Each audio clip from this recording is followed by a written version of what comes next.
사이다 무비튼. 언니의 결혼식 당일, A가 편지만 덩그러니 남겨두고 전 여친과 함께 잠수를 탔다. 결혼식 바로 전날, 우리 가족은 언니의 결혼을 축하하며 마지막으로 다 함께 저녁을 먹었다. 결혼이라는 빅 이벤트를 하루 앞둔 언니의 얼굴에는 긴장한 표정이 역력했다. 아버지께서는 언니의 긴장을 풀어주려는 듯, 하루 전부터 그렇게 긴장해서야 원. 너 그러다 내일 케이크 자르다가 칼 떨어뜨리겠다? 라고 농담을 던지셨는데, 그걸 들은 어머니께서 당신도 참, 그러다 진짜 떨어뜨리면 어떡해요? 라고 받아치며 분위기를 풀어주려 애쓰시는 게 눈에 보였고, 언니 역시 무슨 소리 하는 거야? 라며 툴툴댔지만 그런 부모님의 마음을 알아차리곤 겨우 얼굴에 미소를 띄웠다. 그런 부모님과 언니를 보고 있자니 이게 행복이구나 싶어서 나도 같이 웃어버렸다. 언니는 결혼식을 위해 얼마 전부터 다이어트를 하고 있었는데 포기하지 않고 목표 체중에 도달했다. 다이어트가 얼마나 어려운 일인지 알고 있기에 그런 언니의 불굴의 의지를 침이 마르도록 칭찬했더니 언니는 고마워 라며 언니도 기쁜 눈치였다. 이날을 위해 직장 다니느라 바쁜 와중에도 틈틈이 여러 가지로 노력하고 있는 것도 알고 있었고, 그런 노력의 결실을 맺고 행복해하고 있는 언니의 모습이 대견했다. 그리고 하루가 지나고 결혼식 당일날, A 부모님으로부터 A가 전 여친과 종적을 감추고 연락이 되지 않는다는 연락이 날아들었다. 순간 이게 대체 무슨 소리인가 싶어서 머릿속이 하얘졌다. 바로 이쪽으로 오시겠다기에 직접 얼굴을 뵙고 자초지종을 듣기로 했다. 사안이 사안인지라 도저히 믿을 수가 없었기에 오죽하면 결혼식을 앞두고 깜짝 이벤트라도 준비하고 있는 거 아닌가 하는 착각까지 들었다. 신랑이 결혼 전 우울증이라도 걸렸단 말인가? 별별 생각이 다 머릿속을 스쳐 지나가기 시작했다. 내가 이럴 정도인데 당사자인 언니는 지금쯤 어떤 심정일지 상상도 할 수가 없었다. 드디어 A의 부모님이 도착하셨고 이야기를 들어보니 어제 가족들과 함께 저녁을 먹을 때부터 A의 분위기가 뭔가 이상했다고 한다. 식사하는 내내 누가 무슨 말을 건네든 영혼 없는 대답만 할 뿐이었고 뭔가 다른 쪽에 온통 신경을 빼앗기고 있는 눈치였다고. 덕분에 가족들과 함께하는 마지막 저녁 식사가 뭔가 꺼림칙한 분위기 속에서 끝나버렸다는 듯했다. 식사가 끝난 후 가족들끼리 대화라도 좀 더 할까 했지만 A는 내일 일찍 일어나야 돼 라며 자기 방으로 들어가 버렸다고 한다. 그리고 다음날 아침, 움직일 시간이 지났는데도 전혀 나올 기색이 없어 방에 들어가 보니 방은 텅 비어 있었고 땡땡이와 함께 떠납니다. 절 찾지 마세요 라는 짤막한 편지가 놓여 있었다고.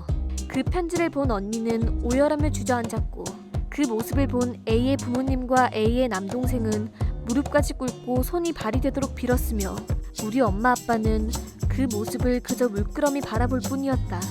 그제서야 이벤트 같은 게 아니었구나, 지금 이게 현실이구나 라는 실감이 밀려들면서 갑자기 전신에서 식은땀이 흐르며 몸이 부르르 떨리기 시작했다. 이건 단지 시작일 뿐이고 이제부터 일어날 일들이야말로 정말 큰일이라고 생각하니 공포마저 느껴질 지경이었다. 오늘은 결혼식 당일날, 결혼식에 초대된 하객들은 모두 패닉 상태에 빠질 것은 불을 보듯 뻔했다. 그리고 약혼자에게 버림받은 셈이 되어버린 언니를 주변 사람들이 어떤 눈으로 바라볼 것인지 그 시선들을 혼자 감당해야 한다는 것도 무슨 좋은 방법이 없을까 아무리 고민해본다 한들 뾰족한 수가 있을 리가 없었고 결국 시작 몇 시간을 앞두고 결혼식은 중지되었다. A의 가족들과 우리 가족들은 하객들에게 결혼식 중지를 알리기 위해 일일이 연락을 돌리느라 정신이 없었다. 물론 결혼식 중지로 인한 막대한 손해는 A의 부모님이 전부 떠안게 되었음은 물론이다. 그로부터 얼마 지나지 않아 결혼식 건으로 충격이 너무 컸던 탓일까, 자세한 이유는 모르겠지만 A의 부모님은 두 분 다 세상을 떠나셨다고 한다. 홀로 남겨진 A의 남동생은 대학을 중퇴하고 생업전선에 뛰어들었다. A의 남동생이 의사가 되기 위해 매일 밤늦게까지 공부해서 의대에 합격했다는 소식을 들었을 때 언니도 자기 일처럼 기뻐했었는데 단 한 명의 경솔한 행동으로 인해 이렇게 쉽게 여러 사람의 인생이 박살나버리다니. 그렇게 행복해 보이던 언니는 그날을 기점으로 여러 사건들의 치인 탓에 정신적 충격이 너무나 컸는지 한동안 자기 방에서 나오지도 않는 생활을 계속했다. 이런 결말을 낼 거였으면 결혼 이야기가 나오기 전에 헤어졌으면 좋았을 텐데 그랬으면 이렇게 여러 사람의 인생을 시궁창에 처박을 일도 없었을 것 아닌가. A는 그렇게 여러 사람의 인생에 지워지지 않을 상처를 입힌 채 종적을 감춰버렸다. 그로부터 5년이 흘렀다. 나는 결혼을 했고 남편의 정근 때문에 먼 곳으로 이사를 하게 되었다. 그곳에서 나는 기가 막힌 우연을 경험하게 되는데 이사한 지 얼마 되지 않았을 무렵 그 모든 사건의 원흉인 A와 함께 도망간 전 애인으로 추정되는 인간을 우연히도 발견하게 된 것이다.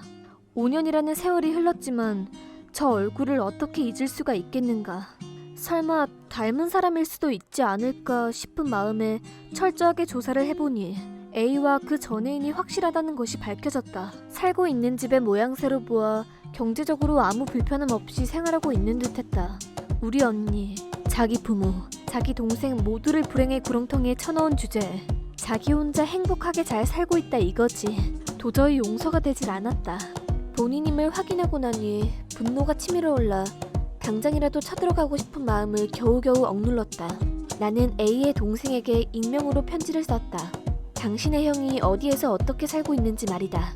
그로부터 2주 정도가 지난 어느 날 A의 집 앞에 어디서 본 것 같은 차가 주차되어 있는 것을 보게 되었다. A의 동생이 드디어 찾아왔다는 것쯤은 어렵지 않게 예상할 수 있었다. 그도 그럴 것이 집안에서 들려오는 분노에 찬 고함 소리가 바깥까지 들려오고 있었으니까. A의 동생은 그날 이후로 인생이 어긋나버린 인물 중 한 명이니 무리도 아니었다. 잠시 후 동생의 손에 의해 반강제로 차에 태워져 어디론가 가는가 싶더니 며칠 후 그 집이 매물로 나와 있는 것을 발견했다. 지인의 정보에 따르면 분노에 찬 동생에 의해 집으로 돌아가게 되었다고. 그리고 그 결혼식 파탄으로 인해 생긴 손해를 전부 배상하게 되었다는 말도 들려왔다. 다행히 A 부부에게는 아직 아이가 없는 것이 천만다행이었다. 부모가 무슨 짓을 저질렀건 간에 자식에게는 죄가 없으니까. A의 동생은 대학을 중퇴한 뒤로 돌아가신 부모님을 대신해서 빚을 갚느라 아침부터 밤까지 이런저런 아르바이트를 전전하고 있었다. 그러던 와중에 원래 머리가 좋았던 A의 동생은 인터넷으로 창업을 하게 되었고 사업은 성공하여 이미 빚은 말끔히 청산한 상태였다고. 그러나 빚이 청산되었다고 해도 부모님의 죽음의 원인을 제공하고 의사가 되려던 자신의 꿈을 빼앗은 형에 대한 원한까지 청산된 것은 아니었기에 피도 눈물도 없는 복수기가 되어버린 동생의 소나기에서 A와 그 아내는 도망칠 수도 없는 신세가 되어 빚을 갚느라 비참한 삶을 살게 되었다고 한다. 게다가 분노한 A의 동생은 지난 5년간의 이자까지 전부 계산하여 청구를 했다고 하니 그 금액은 몇 억을 가볍게 넘는다고 하더라. 결혼식장 비용, 예식 비용, 신혼여행 비용에 신혼집에 들어간 돈까지. 게다가 엎친 데 덮친 격으로 함께 도망친 전 애인이라는 여자도 약혼자가 있었던 상황이라 그쪽에서도 위자료와 여타 비용들을 청구당하게 되어 두 부부가 갚아야 할 금액은 정말 무시무시한 금액이 되었다고 한다. 내가 그 둘을 찾아냈을 때 바로 쳐들어가서 단판을 짓지 않고 귀찮게 A의 동생에게 익명의 편지를 보낸 데는 이유가 있었다. 그 두 사람이 책임감도 없이 결혼과 약혼을 내팽개치고 자신들의 행복에 취해 있던 동안 버려진 우리 언니와 A의 남동생의 비참한 모습을 쭉 보아왔기 때문이다. 언니는 A의 말대로 결혼 후 전업주부가 되기 위해 회사까지 그만둔 상태였는데 A의 남동생은 그로 인해 생긴 경제적 손실까지 전부 계산해서 위자료로 지불해 주었다. 언니는 언니대로 A의 남동생이 얼마나 힘든 상황이며 돌아가신 부모님이 남긴 빚이 얼마나 큰 액수인지도 잘 알고 있었기에 위자료를 받지 않겠다고 선언했지만 어느샌가 은행 계좌에 입금되어 있었다고 한다. 당시 A의 남동생은 의대 3년에 갓 진학했던 시기였기에 학비 내느라 여유가 없었을 텐데 말이다. 어쨌든 A의 야반 도주 덕분에 여러 사람의 인생이 엉망진창이 되어버렸던 것만은 분명하다. 물론 지금에 와서는 A 역시도 불행해졌지만 그 부분에 대해서는 동정의 여지가 없으니 그냥 넘어가도록 하자. 그 후로 어느덧 15년이라는 시간이 흘렀고 드디어 언니의 결혼 상태가 나타났다. 언니는 이때 이미 40세라는 나이였기에 이 나이에 무슨 웨딩드레스야 라며 손사래를 쳤기에 양가 가족들끼리 조촐하게 식사를 하는 것으로 결혼식을 대신하게 되었다. 우리 가족들은 결혼식에 좋지 않은 기억이 있어서인지 결혼식 따위는 안중에도 없었고 그저 언니의 결혼이 기쁠 뿐이었다. 그도 그럴 것이 언니는 그 사건 이후로 결혼에 일종의 트라우마가 생겼는지 언제나 결혼 이야기만 나오면 말끝을 흐리곤 했었으니 말이다. 그러다가 지금의 남편을 만났고 남편은 그런 언니의 심경을 잘 헤아리고 이해해주는 사람이었다. 결심이 설 때까지 나는 얼마든지 기다릴 수 있어 라며 오랜 시간 언니의 곁을 지키며 기다려준 사람이었던 것이다. 그런 언니를 보며 그럼 저런 사람을 계속 옆에서 기다리게 놔둘 거야?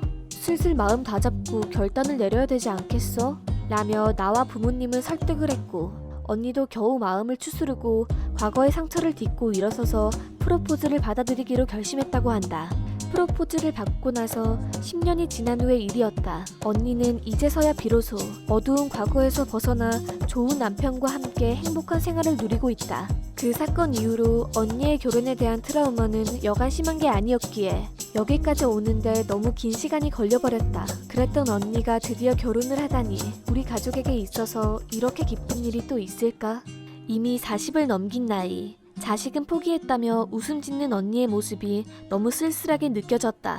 원래대로라면 일찌감치 결혼해서 애들이 학교를 다니고 있을 나이인데 언니는 시간만 잃은 게 아니라 아이들을 키울 권리마저 빼앗긴 거구나 라고 생각하니 분통이 터져서 눈물이 났다. 하지만 3달 후 기쁜 소식이 날아들었다. 임신했다는 소식을 전하는 언니의 목소리는 기쁘면서도 어딘가 수줍어하는 기색이 역력했다. 언니는 예정에도 없던 임신과 고령 출산에 대한 걱정으로 불안해하고 있었지만 요즘 40 넘어 애 낳는 거 드문 일도 아니라는 나의 격려에 미소를 띠며 고개를 끄덕였다. 7개월 후면 조카가 태어난다. 장담하건대 나는 세계 최고의 조카 바보가 될 것 같다. 이번 영상은 어떠셨나요? 재밌게 보셨다면 구독, 좋아요에 댓글까지 달아주시면 감사하겠습니다. 그럼 다음 영상에서 만나요.